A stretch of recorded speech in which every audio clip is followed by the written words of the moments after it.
Alright, here we go. Episode 14. Once again, not a big intro. We're watching a series here. Let's get rolling.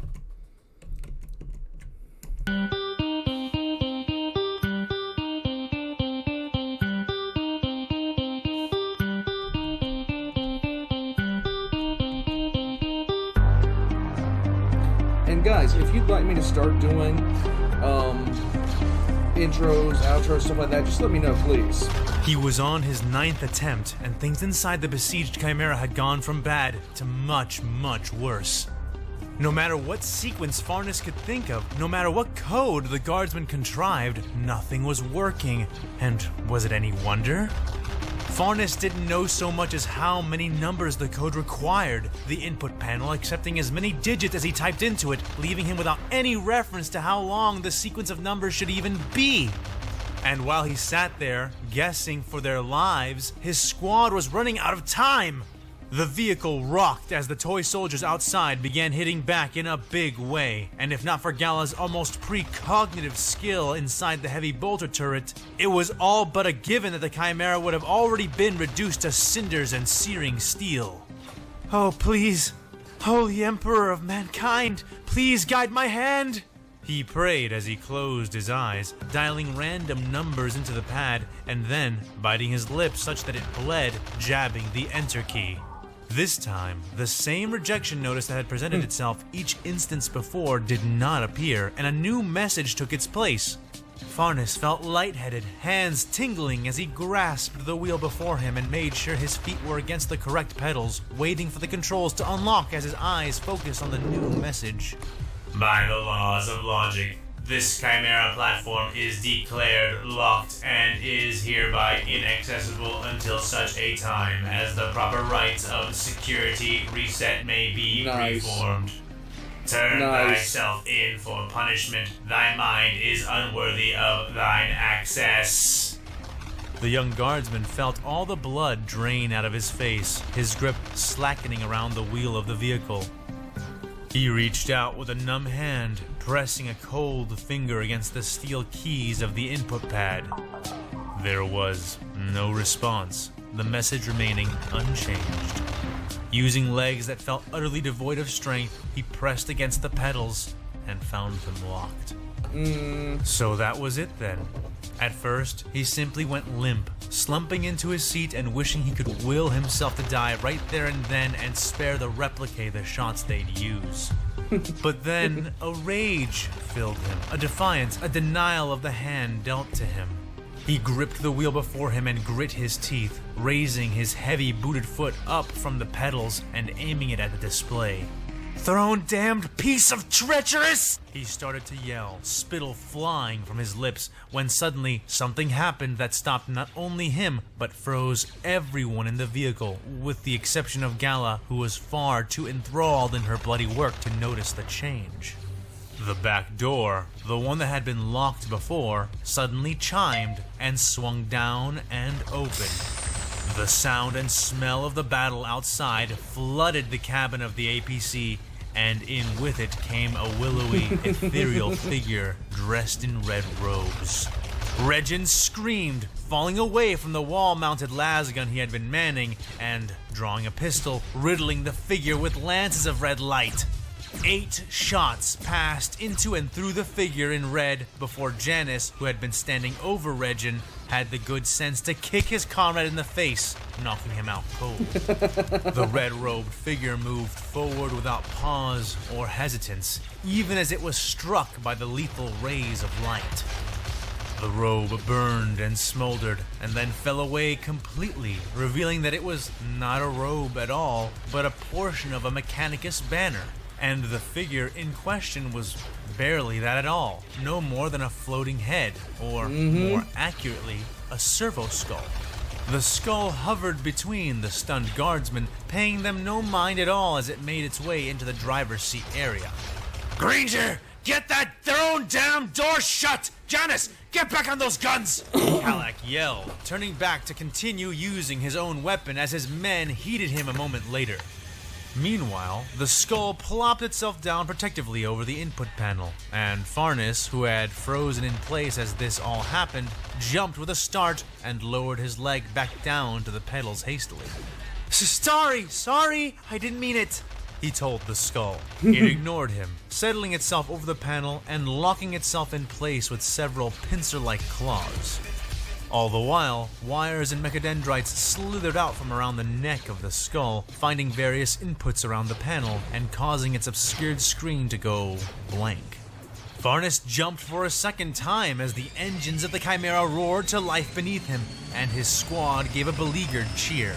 He hesitated for only a moment before reaching to the lever next to him and jerking it into proper gear, the machine cranking and thunking in response. "Omnissiah, forgive me," he said as the Auspex displays blossomed to life around him.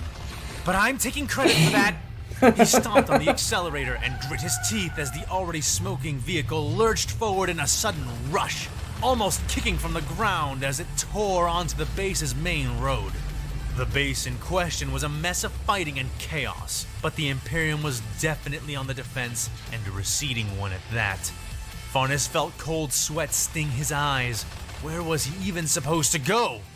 Turn left at the next intersection, said the servo skull, speaking in an oddly pleasant, synthesized voice. Farnes marveled at the skull before reorienting on the road, hauling the wheel sharply as he came up on the intersection. "Left turn it is, then!" he yelled to his navigator. The chimera swung, almost tilting up to one side as it made the maneuver, narrowly avoiding 3 chasing missiles from heavier troops who had noticed the APC's frantic escape attempt. 3, but not the 4th. The chimera was kicked hard enough to nearly topple over itself, skidding across the pavement like an ice hawk disc. For a moment, Farnes feared they would be sent flying over the edge of the platform, doomed to fall for nearly 10 minutes before hitting the lower levels of the hive. But his frantic efforts bore fruit as the chimera's tracks finally touched down for long enough to give him traction. keep right at the next bend, said the servo skull. "That's not going to be easy!" Farnes shouted at it as he spun the wheel. Meanwhile, in the back of the Chimera's cabin, Calac, Janice, and Granger were busy dealing with the new 6-foot gash the rocket had created in their vehicle. The burning APC was already starting to peel sheets of its own armor from the persistent cascade of blaster fire which assailed it.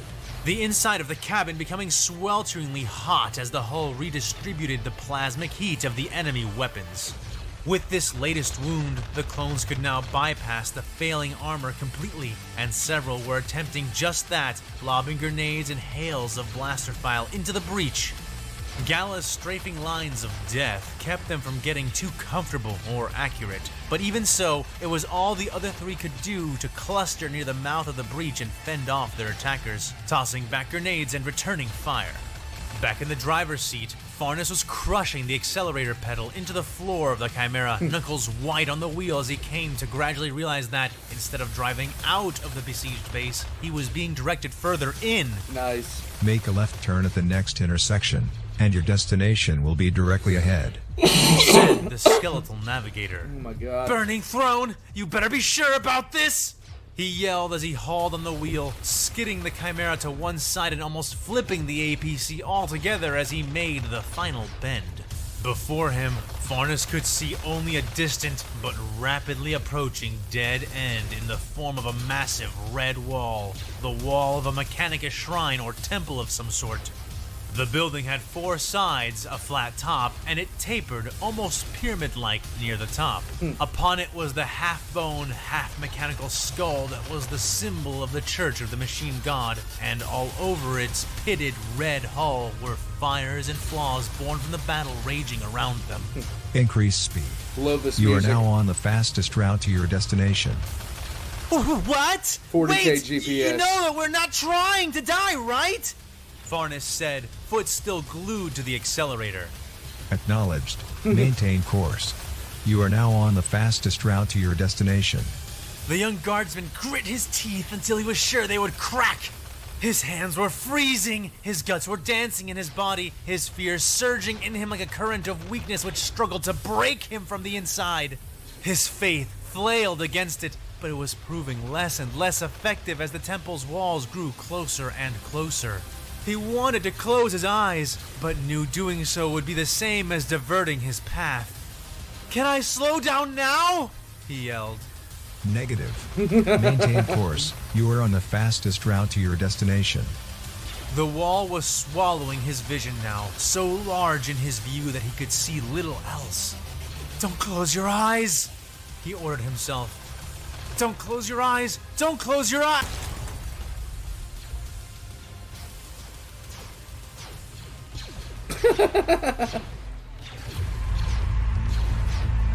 Nerva released a silent howl of pain into the noosphere, finding herself isolated and alone.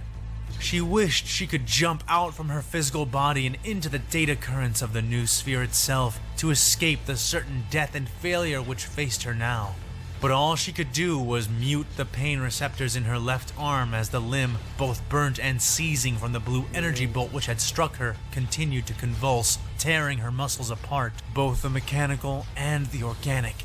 She managed to stay on her feet, spinning to face the clones who had caught up to her in the corridor. 3 of them were charging down towards her, blasting all the while. 2 more blue shots sailed past before she was able to orient her Formaster's eradication ray gun down the hallway with her remaining arm. The shot was imprecise, but it barely needed precision. The satellite dish which served as the nozzle of the weapon erupting in a cascade of orange and red light.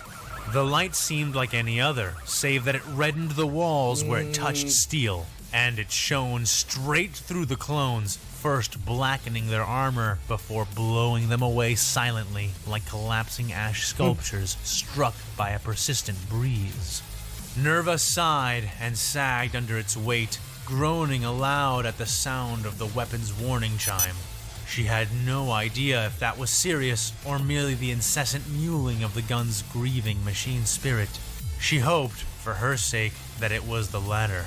Hefting the gun and finding that her now numb and useless left arm was finally settling down, its flailing now reduced to errant twitching, she continued her journey into the central bay. It wasn't long before the hallway she was traversing led out into a wide, open area. At a glance, she could see that it had not been spared, flames and damage apparent in the walls and ceiling. But, to her relief, she saw that the ultra-lift platforms used to bring this super heavy vehicles up from the below-ground maintenance shrines were still visibly intact. Oh no. Less pleasingly, she could also see that the room and lifts had been secured by no less than 8 of the enemy replique soldiers. Nerva firmed her lips, hefting her gun to aim at the clones, even as the 2 seemed to notice her, signaling in her direction towards the others. This time, she fired first, but instead of unleashing another devastating torrent of deadly light, the weapon released another chime. Nerva blinked and pulled the trigger again, eliciting another useless chime. The weapons of her enemies, however, were far less musical and far more lethal.